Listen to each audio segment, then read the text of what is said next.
Jemaat yang dikasihi oleh Tuhan, ibadah pada pagi hari ini kita lakukan dengan pengakuan bahwa pertolongan kita datang dari Tuhan, pencipta langit dan bumi serta segala isinya. Tuhan yang tiada pernah meninggalkan perbuatan tangannya. Turunlah atas kita sekalian kasih karunia dan damai sejahtera dari Allah Bapa, Anak dan Roh Kudus di dalam ibadah pada pagi hari ini. Bapa kami yang kami muliakan, kami datang menghadap kepadamu bersama-sama. Kami rindu beroleh persekutuan di antara kami dan antara kami dengan Engkau, ya Allah kami. Kami berdoa biarlah Engkau Tuhan memberkati kami semua, hamba-hambamu yang melayani, bahkan seluruh jemaatmu yang hadir dalam ibadah pertama ini. Diberkati oleh Tuhan, dan bawalah kami ya Tuhan masuk dalam hadirat-Mu. Beri-ria merayakan kebaikan, beri-ria merayakan kemuliaan Tuhan yang boleh kami alami dan rasakan dalam kehidupan ini. Dan biarlah Engkau Tuhan sekali lagi membentuk hati kami, membentuk pikiran kami dan hidup kami melalui firman-Mu. Mari berkaryalah ya Bapa. Kami berdoa dan kami siap beribadah kepada Engkau di dalam nama Tuhan Yesus Kristus. Amin. Selamat beribadah, Tuhan Yesus memberkati Bapak Ibu semuanya. Sekali lagi.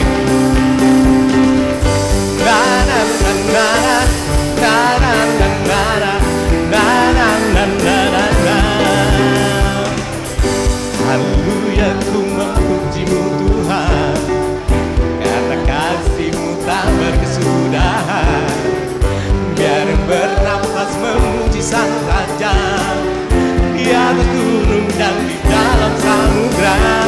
Tanganku angkat padamu mensyukuri rahmat, dan kakiku melompat bagimu. Selamat baru setiap hari. Bersyukurlah kepada Tuhan, sebab Ia baik, sebab Ia baik. Bahwasanya selamanya kasih setianya, kasih setianya. Bersyukurlah kepada Tuhan, sebab Ia baik, sebab Ia baik. Bahwasanya untuk selamanya kasih setia.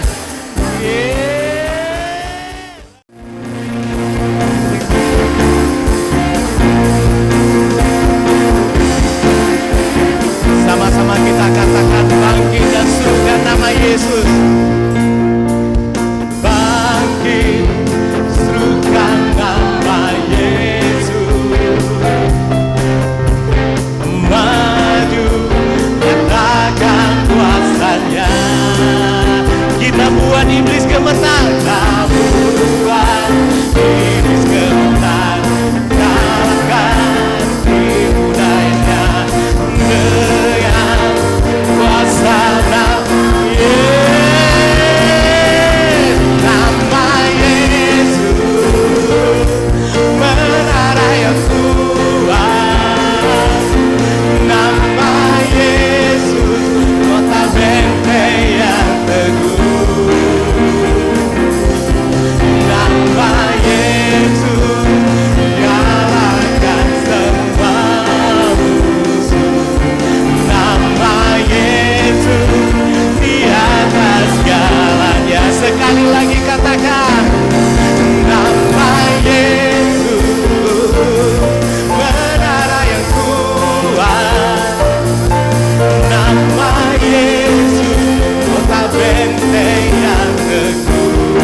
menikmati hadirat-Mu Tuhan.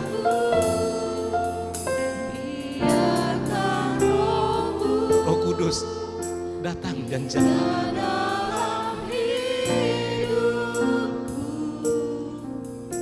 Sungguh indah bersamamu. Sekali lagi katakan, ku ingin selalu bersekutu denganmu,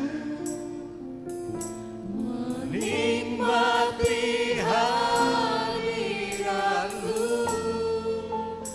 biarkan Roh-Mu tinggal dalam hidupku. Saya ajak kita sama-sama untuk bangkit berdiri. Bersamamu selamanya. Oh, ku ingin selalu bersekutu denganmu, menikmati hadirat-Mu, biarkan Roh-Mu tinggal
Mari kita berdoa.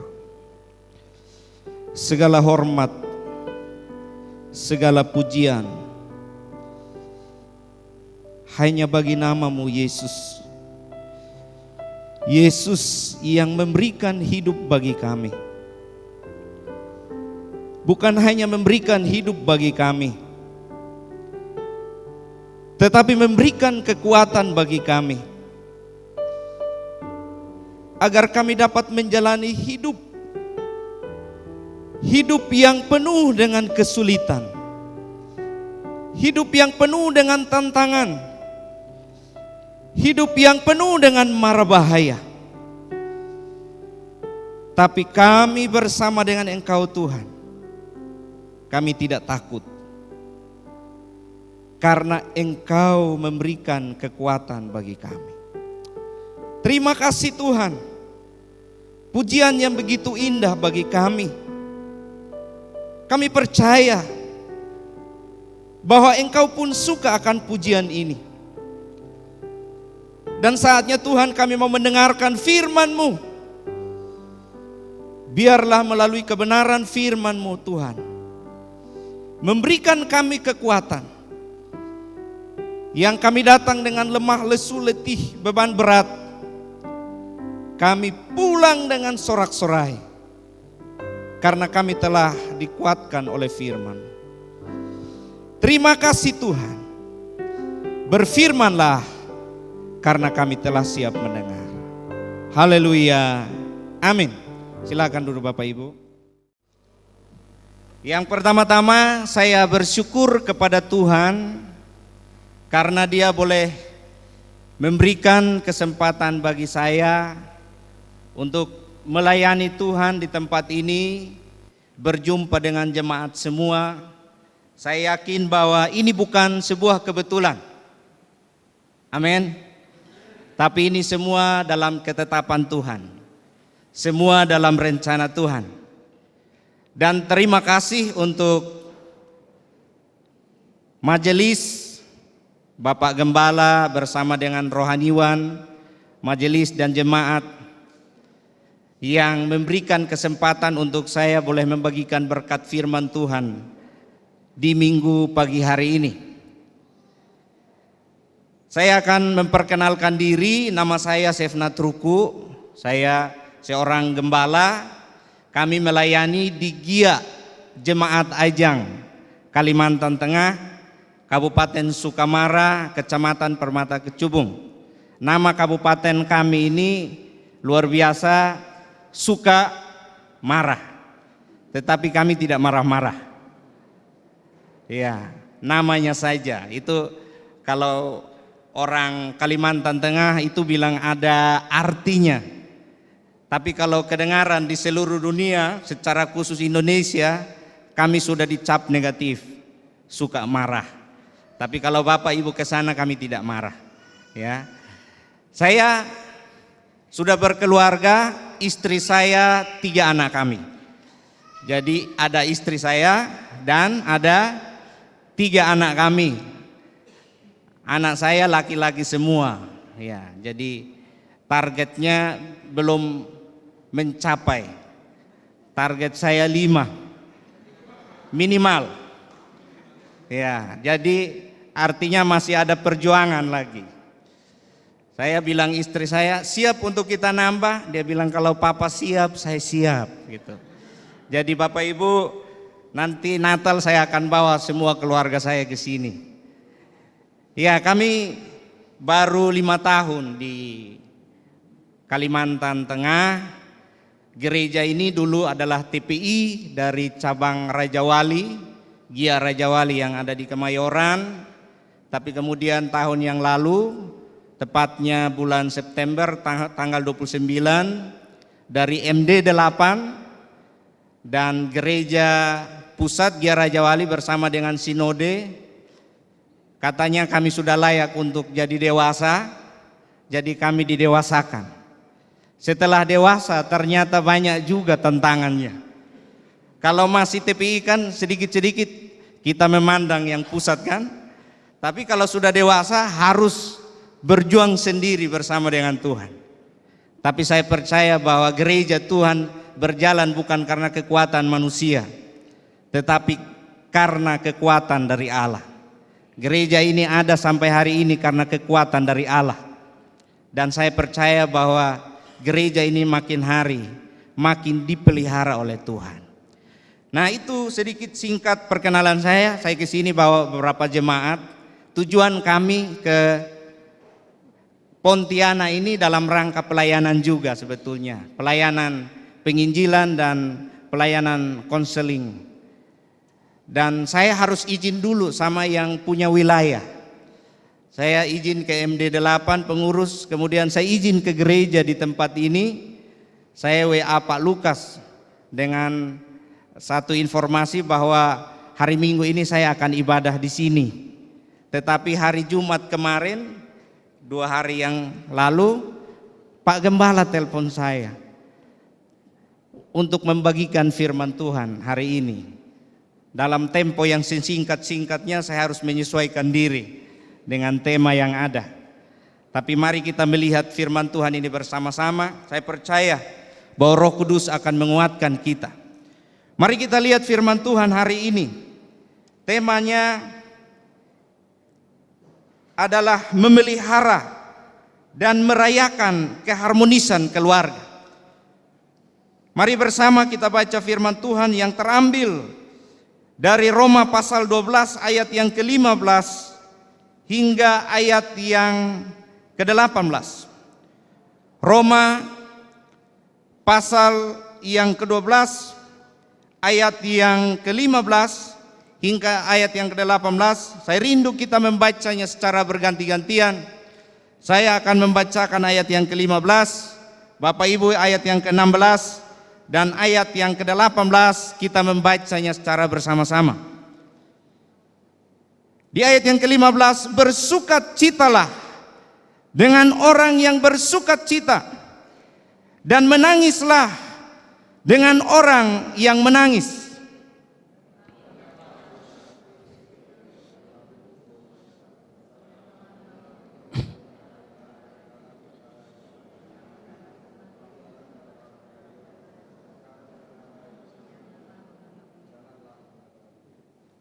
Janganlah membalas kejahatan dengan kejahatan. Lakukanlah apa yang baik bagi semua orang. Bersama-sama. Sedapat-dapatnya kalau hal itu bergantung padamu, hiduplah dalam perdamaian dengan semua orang. Yang berbahagia adalah setiap kita yang membaca firman Tuhan, merenungkannya, serta melakukan dalam hidup kita hari lepas hari. Bapak Ibu yang terkasih dalam Tuhan Yesus Kristus, saya percaya, saya yakin bahwa dalam 1 minggu ini kita sudah banyak mendengar firman Tuhan. Secara khusus dalam tema gereja, biasanya GIA itu terkenal dengan tema bulanan. Ada bulan anak, ada bulan pemuda, ada bulan remaja, dan lain sebagainya. Ada bulan wanita, ada bulan bapak, ada bulan keluarga. Yang gak ada hanya bulan-bulanan. Dan minggu ini masih dalam tema yang sama, adalah bulan keluarga. Saya percaya bahwa kita semua adalah orang yang sudah berkeluarga. Berkeluarga artinya kita punya orang tua, kita punya anak, kita punya kakek, nenek, cucu, dan semuanya. Itu adalah keluarga. Dan dalam firman Tuhan hari ini berkaitan dengan tema yang ada, memelihara dan merayakan keharmonisan keluarga. Saya akan membagikan 3 hal yang menjadi berkat rohani bagi kita. Yang pertama adalah Allah menganggap bahwa keluarga adalah penting. Keluarga adalah penting bagi Allah. Berarti apa yang penting bagi Allah itu juga harus menjadi penting bagi kita. Apa yang penting bagi Allah itu harus menjadi penting bagi kita semua jemaat yang ada di sini. Amin. Kalau tidak penting berarti kita tidak taat pada Allah. Allah melihat kita adalah penting. Oleh sebab itu kita kalau melihat sesama pun melihatnya dengan hal yang penting. Seorang suami harus melihat istrinya penting bagi hidupnya. Seorang istri harus melihat suaminya penting bagi hidupnya. Orang tua melihat anak penting bagi hidupnya. Anak melihat orang tua penting bagi hidupnya. Kenapa? Karena Allah melihat keluarga adalah penting baginya. Kalau seorang suami melihat istrinya penting, maka setiap bulan gajian uang belanjanya ditambah. Amin ibu-ibu. Yang jawab sedikit. Itu sebagai sebuah bukti bahwa yang ditambah pun sedikit. Kalau seorang suami harus menjadi penting bagi istrinya, maka itu istri harus memperhatikan suami. Amin bapak-bapak. Amin. Ini lebih banyak, berarti perhatian ibu lebih kuat dari istri. Istri saya juga memperhatikan saya bapak ibu. Kita gembala, kita harus kasih contoh buat jemaat. Jadi setiap kali rambut saya gondrong, disuruh istri saya untuk mencukur semuanya. Makanya potongan saya ini selalu licin. Kenapa? Karena istri saya suka kepala botak. Daripada dia suka kepala botak yang lain, lebih baik suaminya. Makanya saya harus taat. Jadi saya botak terus. Ini bukan karena saya pintar Bapak Ibu, tapi karena saya membuat diri untuk penting bagi istri. Demikian juga anak-anak harus melihat orang tua penting. Berarti anak-anak harus membuat orang tuanya tidak stres. Banyak orang tua yang stres, darahnya tinggi hanya karena anak-anak buat pusing. Betul bapak-bapak, ibu-ibu? Betul anak-anak?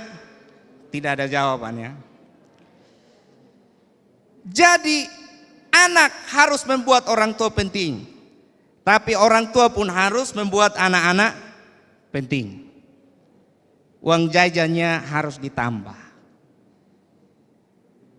Ditambah uang jajannya. Kalau sekarang 50 harus dinaikkan 50%.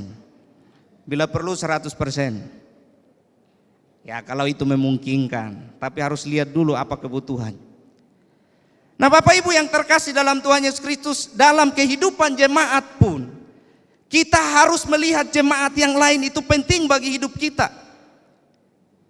Kalau kita melihat jemaat yang lain tidak bergereja, maka itu bukan hanya tanggung jawab jemaat, bukan hanya tanggung jawab gembala majelis, tapi itu juga tanggung jawab jemaat untuk memperhatikan jemaat yang lain yang tidak hadir.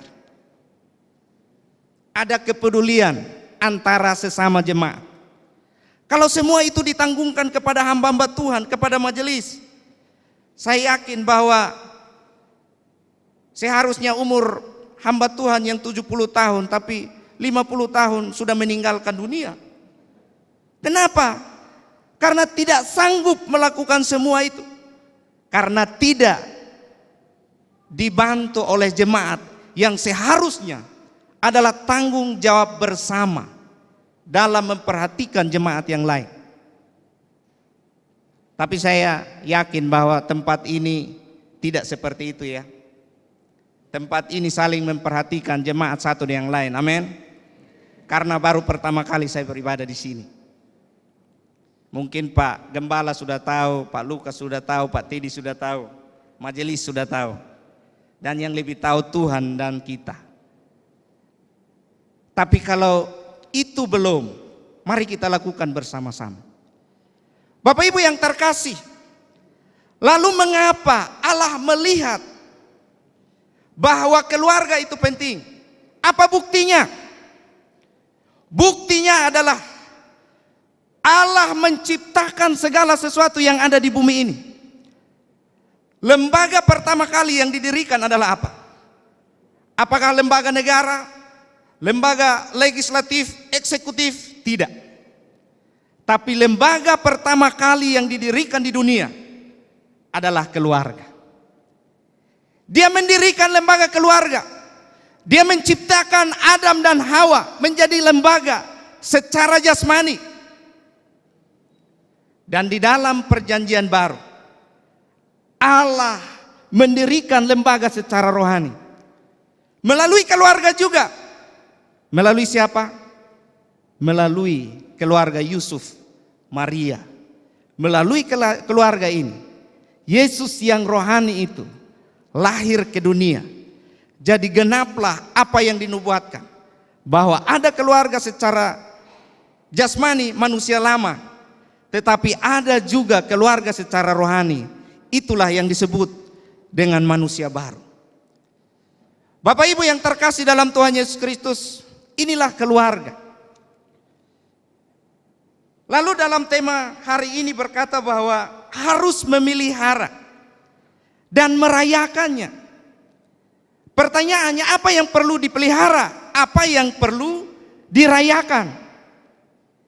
Yang perlu dipelihara dan dirayakan adalah memelihara perintah Tuhan dalam keluarga. Di dalam Kejadian pasal 1 ayat 8 berkata, bilang apa? Beranak cuculah dan bertambah banyak. Supaya keluarga tetap terpelihara di dunia, maka harus beranak cucu dan bertambah banyak. Bagaimana cara supaya merayakannya? Merayakannya adalah seorang laki-laki akan meninggalkan orang tuanya, ayah dan ibunya, bersatu dengan istrinya dan mereka menjadi satu daging. Kalau itu yang terjadi, maka itulah yang disebut dengan apa? Keluarga yang merayakan keharmonisan. Mentaati perintah Tuhan, beranak cuculah dan bertambah banyak. Itu adalah pemeliharaan. Makanya di Gia Ajang saya cek jemaat yang masih beranak satu, saya suruh tambah lagi. Tambah. Kenapa? Supaya memenuhi perintah Tuhan. Makanya banyak yang tidak mau KB. Karena mereka lihat Pak Gembalanya seperti itu, ya jemaat juga ikut. Sesuatu hal yang alkitabiah. Tapi saya lihat di Kalbar ini KB semua. Plat nomor ya. Motor KB, mobil KB semua. Beranak cucu bertambah banyak adalah memelihara perintah Tuhan. Tuhan suka terhadap orang banyak. Makanya dia memerintahkan. Kalau gereja bertumbuh secara banyak, justru ada kesukaan Tuhan di sana. Kalau kita belajar di dalam Kisah Para Rasul pasal 2, di sana disampaikan bahwa makin hari makin bertambah banyak. Mulai dari 3.000, 5.000 bahkan tidak terhitung lagi. Kenapa bertambah banyak? Karena Tuhanlah yang menyebabkannya. Tuhanlah yang memelihara umatnya. Tuhanlah yang merayakan umatnya untuk tetap terus menerus bertambah banyak. Nah, itu bagian yang pertama. Bagian yang pertama adalah Allah melihat keluarga itu penting. Mari kita lihat bagian yang kedua. Bagian yang kedua adalah dosa merusak keharmonisan. Kalau kita belajar di dalam kitab Kejadian pasal 6 dan kitab Hosea, manusia makin bertambah banyak, maka manusia makin hidup berdosa di hadapan Tuhan. Bertambah banyak, bertambah berdosa. Seharusnya makin bertambah banyak memenuhi standar Allah, itulah keharmonisan dalam keluarga. Tapi justru makin bertambah banyak tambah berdosa. Ini untuk mengubah konsep bilang begini, banyak anak banyak masalah. Itu konsep yang salah. Tidak semua masalah itu dosa. Tapi yang masalah yang tidak dikehendaki oleh Tuhan adalah dosa. Maka itu ketika bangsa Israel makin hari makin bertambah banyak, maka kalau kita belajar di dalam kitab Yesaya, tinggal sisa-sisa orang Israel. Kenapa Tuhan menghancurkan seluruh bangsa Israel? Tinggal sisa-sisanya saja. Bukan karena mereka banyak. Tapi yang membuat Tuhan murka terhadap bangsa Israel adalah karena masalah dosa. Dosa merusak keharmonisan kita dengan Allah. Dosa merusak keharmonisan kita dengan sesama. Dosa merusak keharmonisan kita dengan ciptaan lain. Dosa merusak keharmonisan kita dengan diri sendiri. Maka itu ketika Adam dan Hawa jatuh dalam dosa, mereka saling menyalahkan. Mereka merasa malu. Yang tadinya harmonis tapi menjadi rusak. Kenapa rusak? Karena masalah dosa. Jadi kalau Bapak Ibu yang terkasih dalam Tuhan Yesus Kristus, ada sesuatu masalah besar dalam keluarga, berarti itu harus dievaluasi. Tidak boleh saling menyalahkan. Kamu yang salah, saya menyesal menikah dengan kamu. Seharusnya om yang itu suami saya. Seharusnya mbak yang itu istri saya. Saya menyesal menikah dengan kamu. Saling menyalahkan. Sebetulnya yang salah itu mungkin belum ada pemberesan dosa dalam keluarga. Kalau Bapak Ibu yang hadir di sini dalam keluarga sampai hari ini ada sesuatu yang tidak beres, maka melalui firman Tuhan ini mengingatkan kita supaya kita evaluasi diri. Kenapa harus ada perceraian? Padahal Tuhan tidak menghendakinya. Kenapa harus ada pil, bukan obat, pria idaman lain? Kenapa harus ada will, wanita idaman lain? Karena ada dosa.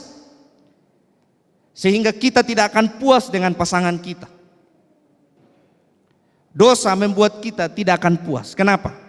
Karena dosa selalu berhubungan dengan hawa nafsu, sehingga keharmonisan dalam keluarga akan hilang, digantikan dengan kedagingan yang tiap hari kita tidak pernah puas, dan kita terus mencari untuk apa? Memenuhi kedagingan kita. Keharmonisan tidak bisa diukur dengan sesuatu yang bersifat fisik. Uang banyak itu tidak menjadi jaminan.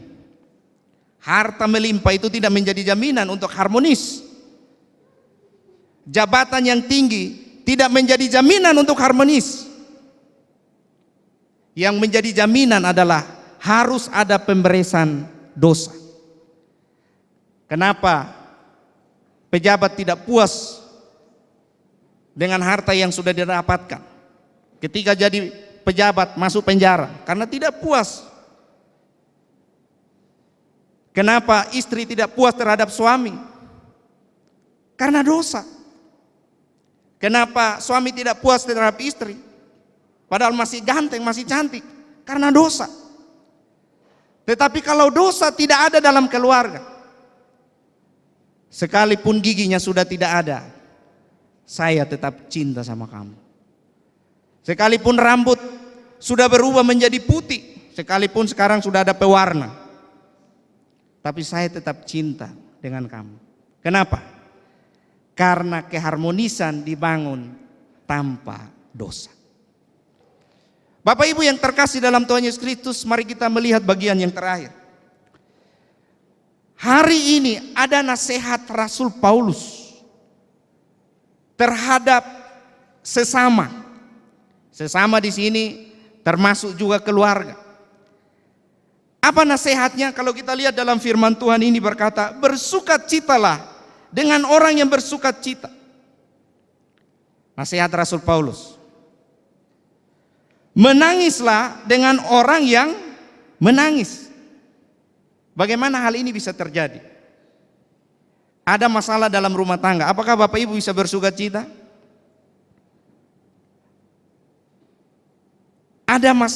Menangislah dengan orang yang menangis. Atau kata lainnya, berdukalah dengan orang yang berduka. Sehati sepikir dalam hidupmu bersama. Coba lihat keluarganya, apakah selama ini sehati sepikir? Istri lihat suami, suami lihat istri, suami istri lihat anak, anak lihat orang tua. Apakah selama ini sehati sepikir? Nasihat Rasul Paulus, sehati sepikir dalam hidupmu bersama. Jangan kamu memikirkan perkara-perkara yang tinggi, tetapi arahkanlah dirimu kepada perkara-perkara yang sederhana. Jangan menganggap dirimu pandai.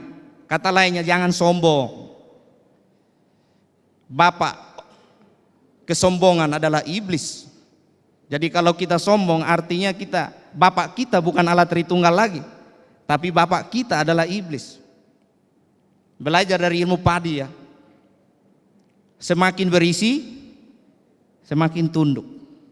Merendahkan diri seperti Yesus. Janganlah membalas kejahatan dengan kejahatan. Lakukanlah apa yang baik bagi semua orang. Sedapat-dapatnya, kalau hal itu bergantung padamu, hiduplah dalam perdamaian dengan semua orang.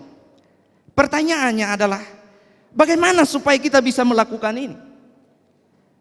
Saya yakin bahwa kita sudah seringkali mendengar tentang nasihat-nasihat Rasul Paulus, bahkan para rasul yang lain, supaya kita hidup dalam kebersamaan, sehati, sepikir, dan seterusnya. Tapi kenyataannya itu tidak terjadi dalam keluarga. Tapi luar biasanya adalah sebelum ayat ini, ada di dalam ayat yang sebelumnya, di dalam ayat 9 dan 10, Rasul Paulus berbicara tentang kasih. Dan yang luar biasa adalah Lembaga Alkitab Indonesia memberikan penetapan tentang tema dari perikop ini adalah apa? Hidup dalam kasih.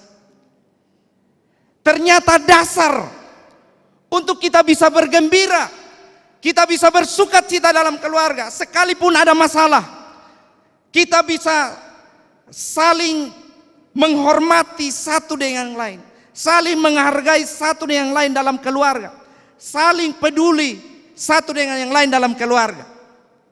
Dasarnya apa? Kasih. Petrus berkata apa? Kasih menutupi apa? Menutupi dosa. Kasih menutupi dosa. Jadi keluarga yang harmonis adalah keluarga yang memelihara kasih dalam hidupnya. Keluarga yang merayakan kasih dalam hidupnya. Pertanyaannya, kasih apa? Kalau kita lihat dalam firman Tuhan, memang luar biasa. Tuhan membuat Alkitab ini melalui para penulis. Ketika kita tidak mengerti di satu ayat, dia menerjemahkan di ayat yang lain. Ketika kita tidak mengerti di satu kitab, dia menerjemahkan kitab itu di kitab yang lain. Dan kalau kita belajar tentang kasih, banyak sekali kasih yang dicatat oleh para penulis. Dan secara khusus dalam kitab Yohanes pasal 3 ayat 16 berkata apa? Karena begitu besar kasih Allah akan dunia ini, sehingga setiap orang yang percaya kepadanya tidak binasa, melainkan beroleh hidup yang kekal. Berarti apa? Kasih yang dibangun dalam keluarga bukan kasih eros, bukan kasih filia, bukan kasih storge, tapi kasih yang kuat dalam keluarga adalah apa? Kasih agape. Kasih agape adalah kunci kekuatan dalam keluarga. Kalau kasih agape ada dalam keluarga, maka itu sudah pasti keluarga itu akan harmonis. Bukan dalam arti tidak ada masalah dalam keluarga, tetapi karena kasih Allah, kasih agape ada dalam keluarga, maka setiap masalah itu menjadi kecil di hadapan Allah Allah lebih besar dari masalah yang kita alami. Pertanyaannya, bagaimana supaya kita mengalami kasih agape itu? Di dalam Yohanes pasal 3 ayat 16 di bagian terakhir berkata apa? Setiap orang yang percaya kepadanya. Kalau mau supaya mengalami kasih agape, hal utama dalam hidup adalah apa? Percaya. Kata orang Jawa apa? Pada ini percaya. Percaya saja kepada Allah. Tapi percaya seperti apa? Iblis pun percaya. Iblis ketika melihat Yesus, dia gemetar. Kenapa dia gemetar? Karena dia percaya bahwa Yesus adalah Tuhan. Maka itu percaya kita sederhanakan dengan iman. Ada seorang penulis bernama Louis Berkhof. Mungkin Bapak Ibu sering baca bukunya. Dia membagi iman menjadi 4 jenis. Yang pertama adalah iman historis. Iman historis adalah apa? Dia Kristen karena orang tuanya Kristen. Kami melayani di Gia Ajang. Waktu kami datang pertama, banyak sekali menemukan Kristen historis. KTP-nya Kristen tapi tidak pernah muncul di gereja. Tidak pernah datang di gereja. Saya tanya, kenapa harus statusnya Kristen tapi tidak pernah gereja? Supaya urusan di Dukcapil lancar. Urusan administrasi keluarga lancar karena harus ada agama kan. Jadi ya udahlah, pilih Kristen menjadi apa itu? Agama dalam KTP. Banyak orang Kristen tapi hanya statusnya saja. Iman seperti ini tidak akan mengalami kasih agape. Yang kedua adalah Louis Berkhof bilang apa? Iman yang sementara. Iman yang sementara itu adalah dia hanya percaya Yesus saat Natal dan Paskah. Kalau Natal gereja penuh. Kalau Paskah gereja penuh. Dia hanya butuh Yesus sebelum dapat pekerjaan. Setelah dapat pekerjaan, tidak butuh Yesus lagi. Dia butuh Yesus sebelum dapat pasangan hidup. Setelah dapat pasangan hidup, tidak butuh Yesus lagi. Itu namanya apa? Iman yang sementara. Iman yang sementara tidak akan mengalami kasih agape. Kalau tidak mengalami kasih agape, maka tidak akan ada keharmonisan dalam keluarga. Iman yang ketiga adalah apa? Iman mujizat. Banyak orang datang ke gereja itu hanya untuk apa? Melihat mujizat. Kalau yang KKR di lapangan, pendeta dari kota besar, dia bisa mengubah air menjadi anggur dan seterusnya, penuh. Tapi kalau datang gereja yang khotbah siapa? Pak Gembala, Anda ada mujizat. Tidak mau datang. Jadi dia melihat Yesus itu hanya sebatas mujizat. Iman mujizat. Kita tidak akan mengalami kasih agape. Kalau kita tidak mengalami kasih agape, maka kita tidak akan mengalami keharmonisan dalam keluarga. Lalu iman seperti apa? Yang perlu ada dalam kekristenan, dalam gereja, dalam jemaat, supaya mengalami keharmonisan adalah iman yang menyelamatkan. Apa itu iman yang menyelamatkan? Kita belajar dari 10 orang kusta. Ketika Yesus melakukan perjalanan ke Yerusalem, dia berjumpa dengan 10 orang kusta. Lalu mereka minta kepada Yesus, pulihkanlah kami, sembuhkanlah kami. Lalu Yesus bilang apa? Pergilah dan tunjukkanlah dirimu kepada imam-imam. Di tengah perjalanan 10 orang kusta dipulihkan oleh Tuhan. Dipulihkan itu beda dengan sembuh. Kalau sembuh masih ada bekas. Misalnya tangan kita terpotong lalu sembuh ada bekas. Tapi pulih artinya kembali seperti semula. Tidak ada bekas. Dan 10 orang kusta ini mengalami pemulihan dari Tuhan. Namun 9 orang lainnya melanjutkan perjalanan. 1 orang kembali kepada Yesus. Pertanyaannya, kenapa 9 orang ini melanjutkan perjalanan? Karena yang mereka butuhkan adalah pulih dari penyakit kusta. Mereka tidak butuh Yesus. Tapi 1 orang kembali kepada Yesus. Kenapa? Karena dia butuh Yesus. Itulah yang imannya menyelamatkan. Ketika dia berjumpa dengan Yesus, dia tersungkur.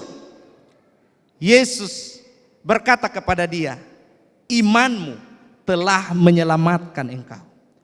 Iman yang menyelamatkan adalah dalam hidup ini, kebutuhan utama dalam keluarga, kita membutuhkan Yesus.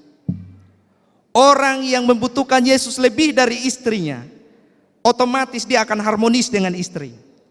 Orang yang membutuhkan Yesus lebih dari suami dan anak-anaknya, dia akan harmonis dengan suami dan anak-anaknya. Itulah imannya menyelamatkan. Imannya menyelamatkan. Percaya dan menerima Yesus dalam hidup.